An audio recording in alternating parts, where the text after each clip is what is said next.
Bonsoir à tous et bienvenue sur TF1 pour cette émission sans aucun doute. L'émission qui règle vos problèmes, l'émission qui vous rend service, qui vous conseille avec des cas qui peuvent arriver à vraiment tout le monde. Alors regardez bien tous les conseils, mais surtout les enquêtes, les duplex, les coups de fil. Sans aucun doute démarre. Bonsoir à tous.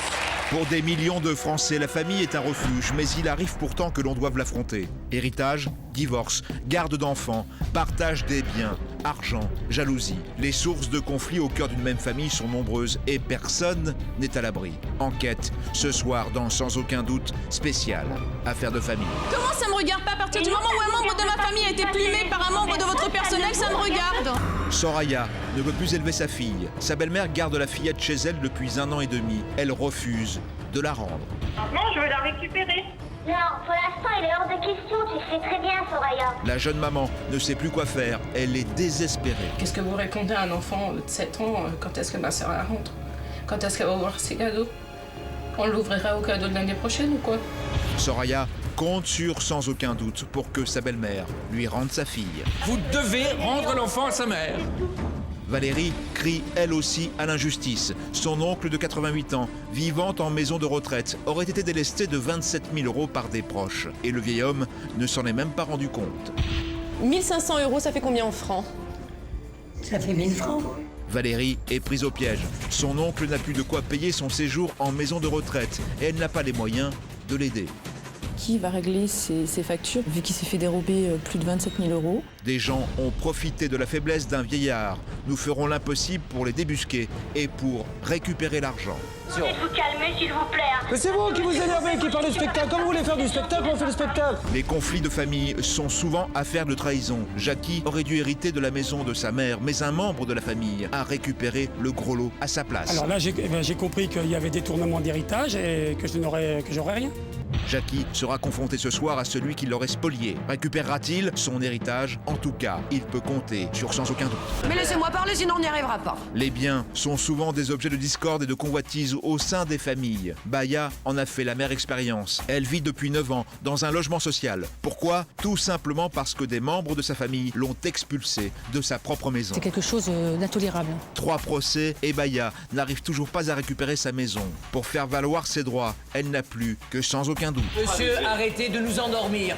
Comment naissent les conflits de famille? Que faire pour les éviter? Comment protéger vos intérêts face à votre propre famille? Comment renouer le dialogue quand il est rompu? Les conseils pour vous défendre, les pièges à éviter. Madame, je dirai ce que je veux sur l'antenne et vous m'attaquerez en justice comme elle. Mais ça sera déjà passé. Attaquez-moi en justice. C'est maintenant, dans Sans aucun doute. Allez, on y va. Spécial affaire de famille, avec d'abord l'histoire de Soraya. Ouais, elle me manque beaucoup même. C'est inimaginable, il n'y a pas 1 minute où on n'y pense pas. Je vois plus mes neveux et mon fils. On vit un enfer. Un enfer. On ne sait plus quoi faire. Moi, à force, on ne sait plus. Depuis 1 an et demi, cette jeune maman est privée de sa fille Emma, âgée de 2 ans. Selon Soraya, la mère de son conjoint refuserait de lui rendre son enfant.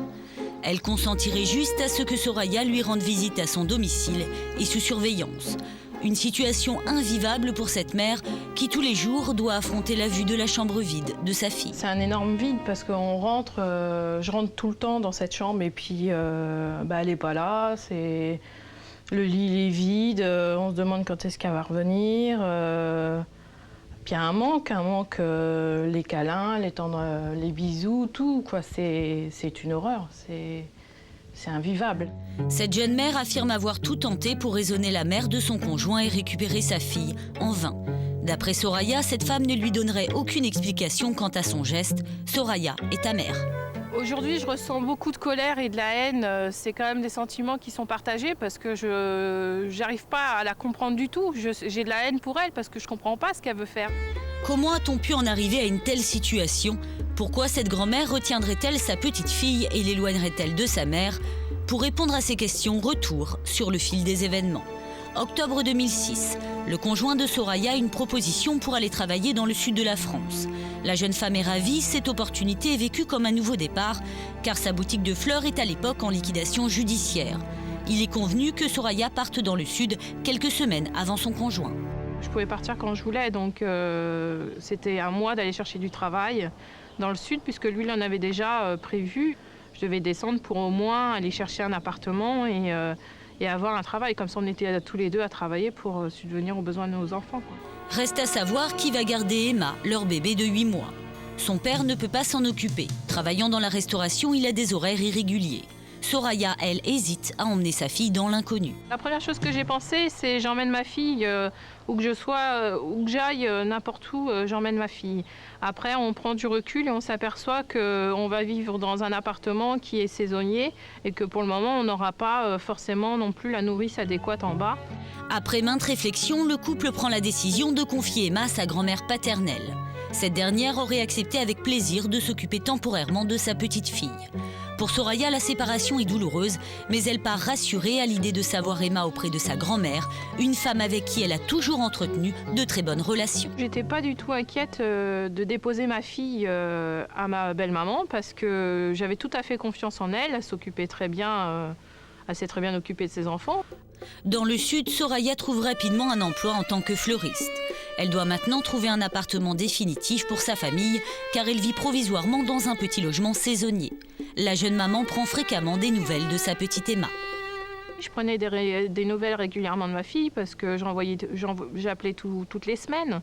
Et je remontais régulièrement, soit par l'avion, soit par le train, un week-end sur deux ou tous les week-ends, ça dépendait des mois. Et j'envoyais des courriers, j'envoyais des colis. Dès que possible, Soraya rend visite à sa fille au domicile de la mère de son conjoint. Au départ, les relations entre les deux femmes sont au beau fixe, mais selon la jeune femme, au fil des semaines, elle se serait dégradée peu à peu, au point que Soraya ne trouve plus sa place de mère. Dès le départ, de toute façon, elle a commencé à faire ses marques, à montrer que de toute façon, c'était la grand-mère, mais elle commençait déjà à prendre ma place de mère. Donc là, ça commence à être dur. Elle se sent évincée, remplacée dans son rôle de mère, et les ennuis ne font que commencer. En janvier 2007, son compagnon lui annonce que son projet professionnel est annulé. La jeune femme informe la grand-mère d'Emma par téléphone de son retour imminent. J'ai annoncé à ma belle-mère que j'allais remonter dans le Lorc parce que le projet était annulé. Et donc à ce moment-là, on allait récupérer Emma, ça semblait logique. Et donc après, elle m'a dit qu'il fallait trouver une solution parce que pour l'instant, elle n'avait pas l'intention de nous la rendre, sauf si on avait un appartement. Est-ce qu'elle n'aurait pas pu comprendre, elle, même si ça n'a pas été dit clairement, je te confie ma fille, élève-la pendant qu'on essaie de se débrouiller, nous, à s'en sortir. Est-ce qu'elle aurait pu comprendre ça? Je pense qu'elle aurait pu comprendre ça, mais pour elle, je lui ai confié, mais je l'ai abandonnée. J'ai pas compris la réaction de ma belle-mère parce que ça m'a abasourdie. Je comprenais pas du tout pourquoi elle faisait ça, puisque c'était quand même mon enfant. Soraya est sous le choc. Effectivement, son conjoint et elle n'ont plus d'appartement. Ils ont résilié le bail quand elle est partie dans le sud, mais ils ne sont pas à la rue. Le couple est provisoirement hébergé chez le père de la jeune femme. Dans les jours qui suivent son retour, Soraya aurait tout tenté pour raisonner la mère de son conjoint. Ce sera peine perdue. Elle ne pourrait pas compter sur l'appui de son compagnon, qui refuserait d'intervenir dans cette affaire. Mon conjoint, il n'a pas voulu prendre position, ni vis-à-vis de moi, ni vis-à-vis de sa mère. Peut-être une relation peut-être normale. C'est vrai qu'au départ, j'étais un peu surprise. Je pensais qu'il allait être plus de mon côté, étant donné quand même que c'était sa fille. On est encore ensemble, c'est ça le pire. Il ne veut pas se battre contre sa mère, finalement. D'un autre côté, ça l'arrange, puisqu'il n'est jamais là. Donc, pour lui, il s'en fout. Il va voir sa fille tous les week-ends. Blessée par l'attitude de son compagnon, Soraya va se battre seule pour récupérer sa fille qui lui manque tant. La jeune mère se met en quête d'un appartement et d'un travail. En attendant, la mère de son conjoint l'autoriserait à voir Emma quand elle le désire, mais uniquement à son domicile, qui se trouve à plus d'1 heure de route et sous étroite surveillance. Elle m'a dit que je pouvais aller voir ma fille, oui, uniquement chez elle et en sa présence, mais que je n'avais pas le droit de la récupérer. Il n'était pas question même ne serait-ce qu'1 heure. Si je voulais aller la prendre pour aller promener, il fallait qu'elle soit là, présente avec moi, ou son mari. Donc c'était un peu problématique parce qu'on a l'impression d'être espié et c'est pas une vie, quoi. On va voir sa fille, c'est pour être toute seule avec elle et l'avoir chez soi. Les mois passent. Soraya vit de plus en plus mal l'absence de sa fille. Elle trouve rapidement un emploi de fleuriste et en août 2007 un appartement. Cette fois, elle pense que son cauchemar est terminé. Toutes les conditions sont réunies pour qu'elle récupère Emma. Quand j'ai trouvé cet appartement, c'était justement pour qu'on soit chez nous et justement je pensais qu'elle allait, oui, nous rendre Emma, c'était logique. C'était ce qu'elle nous demandait en fait, les conditions de départ. J'ai été la voir, je lui ai dit voilà, on a un appartement, Je viens récupérer, elle m'a dit non, non, je te rends pas ta fille, il est hors de question que je te la rende. Pourquoi vous acceptez cette soumission? Je me dis peut-être que j'ai fait quelque chose de mal, peut-être que de l'avoir déposée à une personne à qui j'avais confiance. Donc c'était la grand-mère. Et puis bon, bah là, on se retrouve quand même dans un appartement. Normalement, j'étais voir l'assistante sociale, j'ai tout à fait le droit d'avoir Emma chez moi puisque j'ai une chambre, donc je vois pas pourquoi. Mais même si vous n'aviez pas de chambre, enfin, vous êtes la mère, donc... Depuis 1 an et demi, Soraya ne pourrait donc voir sa fille que chez la mère de son conjoint. Quelques heures de bonheur le week-end qui ne remplacent pas le quotidien. Aujourd'hui, votre propre fille, quand vous allez la voir, vous avez l'impression d'être quoi? Une inconnue. Elle vient dans mes bras, mais ça dure une demi-heure pour qu'elle se mette à comprendre que je suis sa mère. Et encore, j'ai pas tous les droits parce que c'est pas moi qui lui donne à manger, je vais pas la changer. Au fur et à mesure, j'ai peur qu'elle s'éloigne parce que déjà là-bas, c'est une prématurée, donc on a déjà été longtemps séparés quand même, donc. Non, ça va. Est-ce que Emma vous appelle maman quand elle vous voit? Eh ben non. Au départ, elle appelle sa grand-mère maman. Voilà. C'est bien là, et elle l'a pas reprise. Et donc là, elle confond les deux en fait, entre la maman, sa grand-mère et moi. Pour cette maman, manquer les premiers moments importants de la vie de son enfant, des moments éphémères, est un crève-cœur. Là, j'ai raté le premier Noël, j'ai raté son deuxième anniversaire. C'est très dur, Pâques, elle n'est pas là. Ça a été très, très dur. Il n'y a pas qu'à sa maman que la petite fille manque. Valentin, 7 ans, le fils de Soraya, issu d'une précédente union, se languit lui aussi du retour de sa petite sœur. Qu'est-ce que vous répondez à un enfant de 7 ans, quand est-ce que ma sœur elle rentre? Quand est-ce qu'elle va ouvrir ses cadeaux? On l'ouvrira au cadeau de l'année prochaine ou quoi? Donc voilà, c'est que ça. À force, il me dit, attends maman, tu me dis quoi? Tu me dis que tu me la ramènes? Elle revient toujours pas. À Noël, je lui ai promis qu'elle était là. Ouais, elle est jamais venue.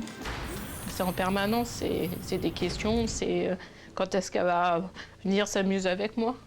Quand est-ce qu'elle rentrera à la maison? Et là, vous lui répondez, bah, je sais pas. Et pourquoi ils font ça? Bah, vous répondez, je sais toujours pas. Pour Soraya, les moments de cafard, de doute et d'abattement sont fréquents. Dans ces moments-là, c'est auprès de son père qu'elle trouve un certain réconfort et la force de continuer à se battre. Lui aussi est scandalisé par cette situation.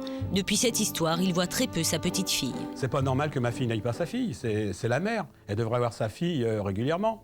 Bon, que la belle-mère veuille la voir ou veuille la garder de temps en temps, c'est normal. Comme moi, si je voulais ma petite fille, ça serait normal que je l'aille à la maison. De temps en temps, que je la voie Mais là, je la vois pas du tout. Je l'ai vue au mois de février parce que je me suis déplacé. La gamine, elle vit pas, elle me connaît pas, elle vient sur moi, elle est figée, elle ose pas bouger, elle me regarde avec des yeux, l'air de dire que c'est celui-là. Non, c'est pas légal. Soraya a entrepris de nombreuses démarches pour faire bouger les choses. Main courante à la gendarmerie, lettre au juge. Pour l'instant, selon elle, rien n'aurait bougé.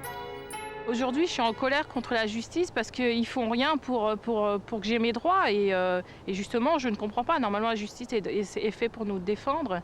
Et non, là en fait, on n'est pas renseigné, je ne suis pas défendue et j'ai toujours pas ma fille au bout d'1 an et demi. Donc je trouve que c'est grave. Il n'y a aucune décision de justice, donc aujourd'hui, les droits sur cet enfant n'appartiennent qu'aux parents. Les grands-parents n'ont aucun droit. Aujourd'hui, madame a le droit d'aller chercher son enfant. Il n'y a aucune raison, depuis 1 an et demi, qu'on lui refuse. Maître Olivier. Il n'y a pas d'enlèvement d'enfant, puisque l'enfant a été remis volontairement aux grands-parents de manière temporaire. En revanche, on peut se poser la question de la séquestration de mineurs, alors que ses parents légitimes veulent le récupérer. Alors pourquoi la mère du conjoint de Soraya refuserait-elle de rendre Emma à sa maman? Que lui reprocherait-elle? La jeune mère a décidé de se rendre chez elle pour avoir une énième explication. Nous l'équipons d'une caméra cachée. Elle est seule à s'y rendre car son conjoint ne souhaiterait pas s'associer à sa démarche. Quelques minutes avant de frapper à la porte, la pression monte. Là, j'ai une boule au ventre et j'appréhende tout. Oui, j'appréhende d'aller la voir, d'aller discuter avec elle, puisque j'arrive pas à la convaincre que je veux récupérer ma fille. Quand est-ce que tu me la rends alors, là, ma fille? Pas maintenant. Bah quand? Donne-moi une date. Quand on verra, quand elle sera un peu plus grande et qu'elle saura dire qu'elle veut aller avec toi ou quoi que ce soit. Ah, quand elle sera majeure? Non, pas quand elle sera majeure. Pour l'instant, elle est bien là, ta petite bébé. Pourquoi tu veux pas me la rendre? Non, moi c'est pas une... Pour l'instant, tu ne sauras pas t'en occuper convenablement. Au niveau financièrement, au niveau... Mais qu'est-ce que t'en sais? T'es dans mes papiers? Moi, je me demande pourquoi on peut pas la récupérer, c'est tout. Pourquoi? Parce que je suis une mauvaise mère? Non, c'est pas une question de mauvaise mère. Pourquoi tu veux pas? Moi, c'est pas... Moi, j'ai toujours dit à tout le monde, ça, Soraya, elle peut venir voir sa nénette quand elle veut. C'est la maman. Oui, mais là, entre venir la voir et la voir avec nous, il y a une différence quand même. Eva, elle n'est pas habituée à votre milieu. Mais c'est normal que tu nous la donnes pas depuis un an. Non. Moi, Eva, elle reste là. Et l'année dernière, tu devais déjà nous la rendre quand on va avoir un appartement et 2 boulots. On a un appartement et 2 boulots. C'est pareil, vous avez pris pour vous deux. Mais bon, où est les chambres des enfants? Bah, tu es venu visiter chez nous? Attends, On t'a invité, t'es jamais venu? 21, vous avez. Ah oui, et alors? Il y a une chambre? Il y a une chambre et elle est petite, en haut. Ah oui, mais l'assistante sociale, elle a pas dit qu'elle avait pas le droit d'aller dans la chambre avec son frère. Hein. Là, je comprends pas pourquoi elle me la rend pas. C'est ça le pire. J'ai rempli ce qu'elle voulait. C'est incompréhensible. Aujourd'hui, on a finalement une maman qui essaye de se justifier, alors qu'elle n'a ni à se justifier, ni à s'expliquer. Si tu as besoin d'une vie tranquille, équilibrée, tout, elle ne l'aura pas avec. Alors, tu lui dis qu'une vie équilibrée, mais tu la supprimes de sa mère, de son père et de son frère et de sa famille.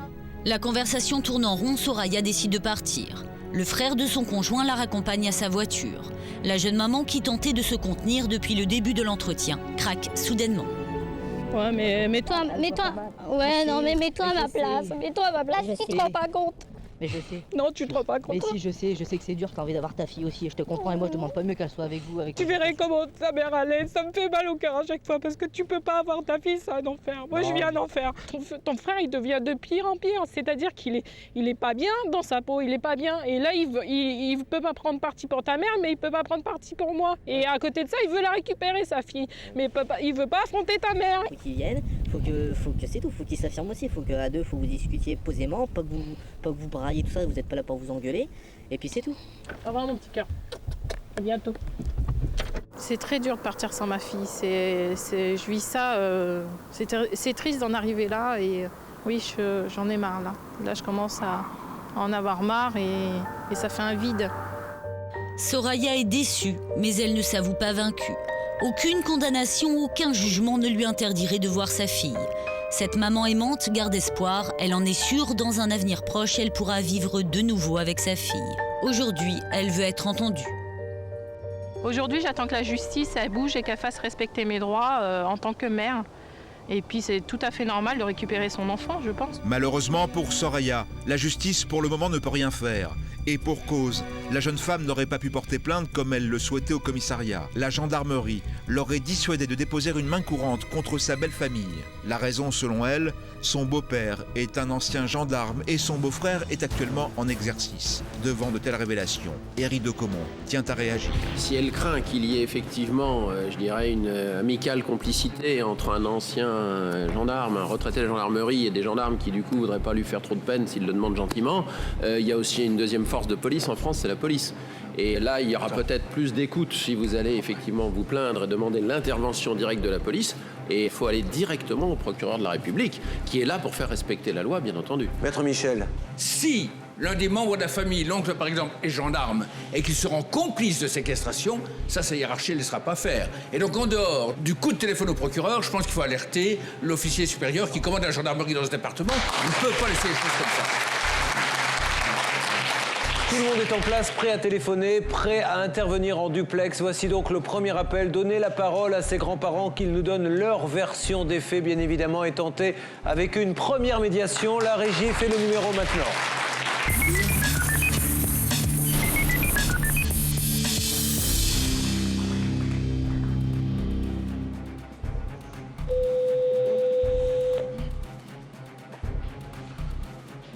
La belle-mère de Soraya ne répond pas. Nous tentons de la joindre à plusieurs reprises. En vain. Pour ne pas perdre de temps, nous demandons à notre témoin de se rendre directement chez la grand-mère de sa fille, en compagnie de Christelle Larbanex, notre journaliste. Nous retrouvons donc Soraya qui souhaite récupérer sa fille que la mère de son conjoint refuse de rendre. La jeune femme s'est rendue avec notre journaliste chez sa belle-mère. Objectif, ramener la fillette. J'étais à la voir, je lui en ai parlé, elle veut toujours pas me la rendre. Elle n'a pas envie. Les arguments sont les mêmes, et à part vous dire, parce que c'est ça que je n'arrive toujours pas à comprendre, à part vous dire je n'en ai pas envie, il n'y a pas d'autres arguments? Non, il n'y a pas d'autres arguments, elle n'a pas changé. Donc aujourd'hui, elle accepte quand même que vous veniez voir votre propre enfant? Oui, et là, pour l'instant, elle sait que je viens la voir, oui. Bon, alors nous allons essayer de donner un coup de fil pour tenter cette médiation, bien évidemment. Après, si ça ne marche pas, vous irez la voir. Et puis, sinon, après, nous allons remuer ciel et terre, hein, tout tenter, parce qu'on est dans une situation complètement absurde et grotesque. Donc, vous restez bien en ligne. C'est parti. Bon courage, Soraya.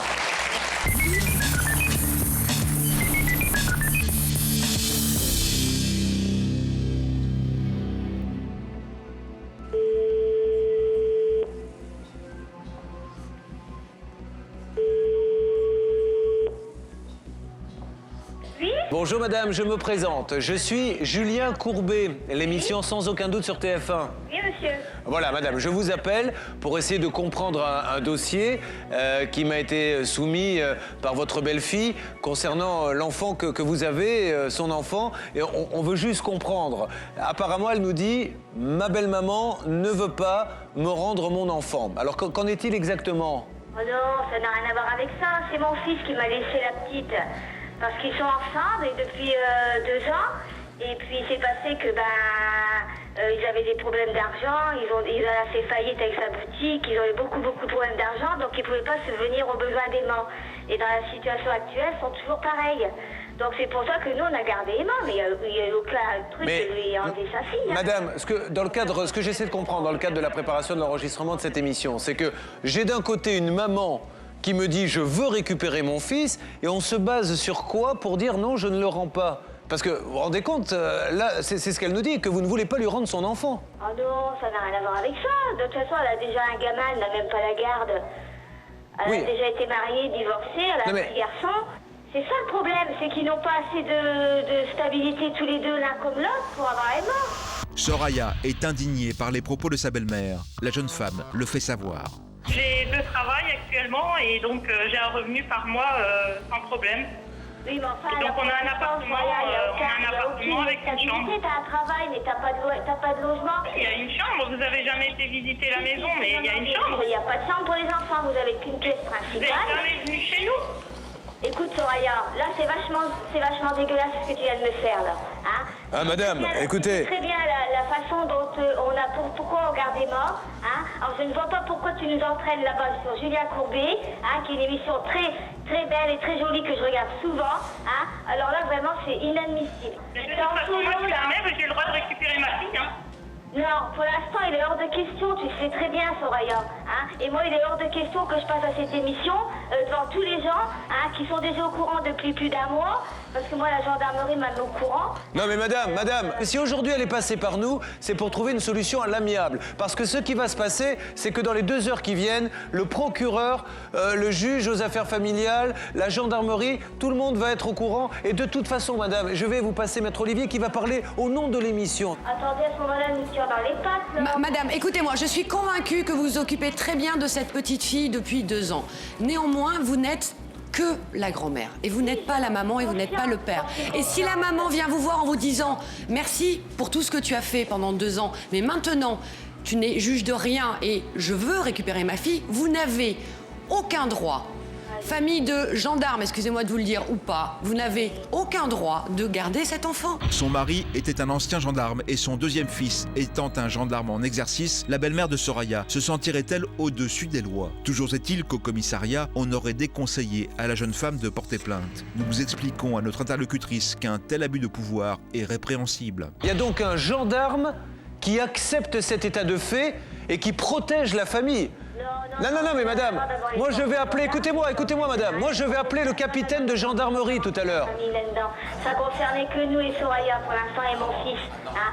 C'est mon fils qui m'a fait une lettre pour garder Emma parce qu'elle était incapable. Votre fils, madame, votre mais fils, madame, n'est votre pas le fils, seul il n'a aucun droit à avoir l'autorité parentale. Je vais appeler le ministère des Armées et je vais leur demander ce qu'il en est et si cette situation est normale, parce qu'il y a eu une caméra cachée, madame. Il y a eu une caméra cachée où elle est venue, où tout a été filmé et où on a entendu ce monsieur gendarme dire... Mais je sais. Non, tu te rends pas compte. Mais si, je sais que c'est dur, t'as envie d'avoir ta fille aussi, je te comprends. Il est gendarme. Et alors, il cautionne. C'est ta nièce quand même. Oui, mais madame, le problème c'est que la plainte, écoutez-moi madame, la plainte, elle n'a pas été prise à la gendarmerie. À quelle gendarmerie il travaille? Non, je suis désolée. Mon fils n'a Bon. rien à voir avec ça. Ok. Alors, est-ce qu'on trouve quelque chose à l'amiable ou est-ce que tout le monde est éclaboussé parce que la plainte n'a pas été prise? Est-ce qu'il a profité de sa situation pour que la plainte n'ait pas été reçue? Maître Michel? Elle a été portée plainte au mois de décembre, Ouais. mais comme elle n'avait pas d'injonction de justice, Ouais. ils n'ont pas tenu compte de ça. Oui, bonjour, Ils pouvaient rien madame. faire Puisque c'était la famille.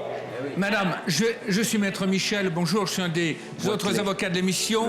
Moi, je voudrais vous dire 2 choses. D'abord qu'on va penser à Emma, hein, cette petite fille de 2 ans. Vous savez très bien comment ça va se terminer. Si vous refusez de rendre l'enfant à ses parents, dans ces cas-là, soit le juge remettra l'enfant à sa mère et vous serez poursuivi pour enlèvement parce que c'est la loi, soit s'il estime qu'il y a un danger pour l'enfant de le mettre chez la mère ou de le laisser chez vous, puisqu'il y a un litige avec les parents, il va placer l'enfant dans un foyer. C'est certainement pas ce qu'il faut pour Emma. Et d'autre part, je voudrais vous dire autre chose, madame. Vous êtes au courant, donc, de la décision qu'a prise la gendarmerie. Les gendarmes devraient savoir que la mère d'un enfant n'a pas besoin d'un jugement pour prendre son enfant. C'est vous qui avez besoin d'un jugement pour le garder. Il n'y en a pas, vous devez rendre l'enfant à sa mère. Oui. À l'autre bout du fil, la belle-mère de Soraya s'effondre. Notre interlocutrice semble avoir pris conscience de la gravité de la situation. Mais finira-t-elle par rendre l'enfant? Soraya veut y croire. Elle s'adresse directement à la grand-mère de sa fille. Je la remercie de garder ma fille pendant ces 2 ans. Je la remercie, elle s'en est très bien occupée, mais maintenant je veux la récupérer. Comme je voulais la récupérer il y a 1 an et demi. Ouais. C'est pas pour ça que je voulais vous empêcher de la voir aussi, c'est n'importe quoi ça. J'avais peur surtout. Mais c'est n'importe quoi, je vais pas retirer, je vais pas partir au bout du monde. Non. Bah non, ça n'a jamais été question. Je t'ai toujours dit que tu allais voir ta petite fille, que je la récupérais, que j'allais venir quand même régulièrement tous les 15 jours. Et même si j'étais plus avec ton fils ou dans l'avenir j'allais plus être avec ton fils, c'est pas pour ça que j'arrêterai de voir Emma verra toujours ses grands-parents. Je suis pas un monstre quand même, merde. J'ai jamais dit que t'étais un monstre, Soraya. Moi j'en ai besoin de récupérer ma fille. Mon fils commence à faire une déptine et ma famille autour aussi. C'est devenu une proportion inimaginable et ton fils commence à dégringoler. Ouais, Soraya. Non mais là, il faut trouver une solution là, c'est quand même grave. Bernard Sabat. Madame, s'il vous plaît, Bernard Sabat, je suis le médiateur sur le plateau. Vous avez fait un travail extraordinaire. Vous avez aidé votre belle-fille et votre fils à s'en sortir à des moments difficiles. Ça, c'est le premier point. Et ça, je vous dis chapeau, madame, parce que vous avez fait votre rôle de grand-mère. Et ça, il faut le reconnaître. Maintenant, madame, ne pensez pas que votre belle-fille va se venger de cette situation. Elle vous doit beaucoup. Elle en a conscience, elle nous l'a répété sur ce plateau. Elle vous doit beaucoup. Redonnez-lui cette petite fille. Et madame, je me porte garant du fait qu'elle viendra vous présenter, la petite, que vous la verrez autant que tous les grands-parents de ce pays. D'accord. Je m'en porte garant, madame. Est-ce que Soraya, vous me donnez votre parole devant tous ceux qui nous regardent qu'elle pourra voir sa fille? Elle la verra régulièrement, ça c'est sûr. De toute façon, elle a quand même des grands-parents, elle s'en est occupée comme une mère, donc je peux pas... Et puis la petite a besoin de voir sa mamie, elle en aura besoin. Exactement, c'est pour ça que c'est normal de pas couper pont. Hein. Soraya peut être confiante. Sa belle-mère semble enfin avoir compris qu'Emma avait besoin d'être élevée par sa propre mère. Notre interlocutrice reconnaît même qu'elle a eu tort dans cette histoire.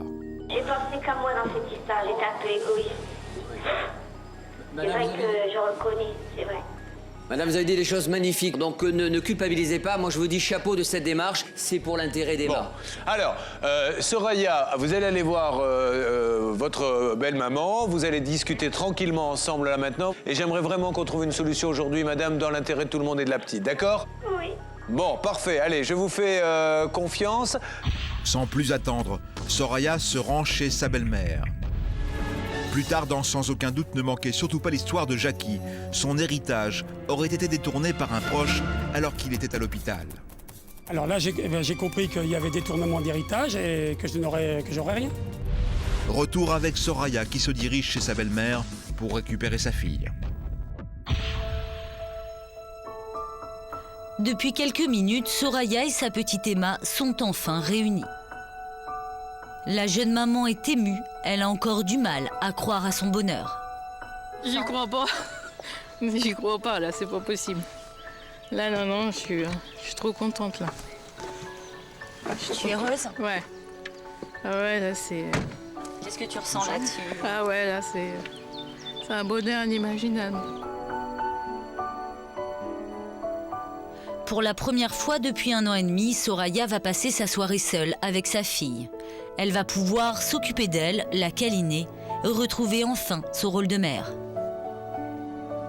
J'ai du mal à réaliser que ce soir, ça va être le grand soir et on se croirait à la naissance quand il vient de naître et ça va être la 2e soirée inoubliable. Aujourd'hui, Soraya veut profiter de chaque moment passé en compagnie de sa petite Emma. Elle fourmille de projets. J'ai envie de rattraper le temps perdu, j'ai envie d'aller à la piscine, aller dans les parcs et pouvoir aller partir en vacances avec Emma et mon fils, ce serait un réel bonheur, oui. Même si Soraya a souffert de cette séparation, elle a promis à sa belle-mère qu'elle verrait Emma régulièrement. Je ne couperai pas Emma de sa grand-mère, c'est pas possible. Donc non, moi je suis pas comme ça, je vais la voir régulièrement pour pouvoir avoir toujours le contact avec elle. Soraya est heureuse, elle veut partager sa joie avec celui qui la soutient depuis le début de cette histoire, son père. Il n'a pas vu Emma depuis de longs mois. Qu'est-ce que vous ressentez? Super, bien.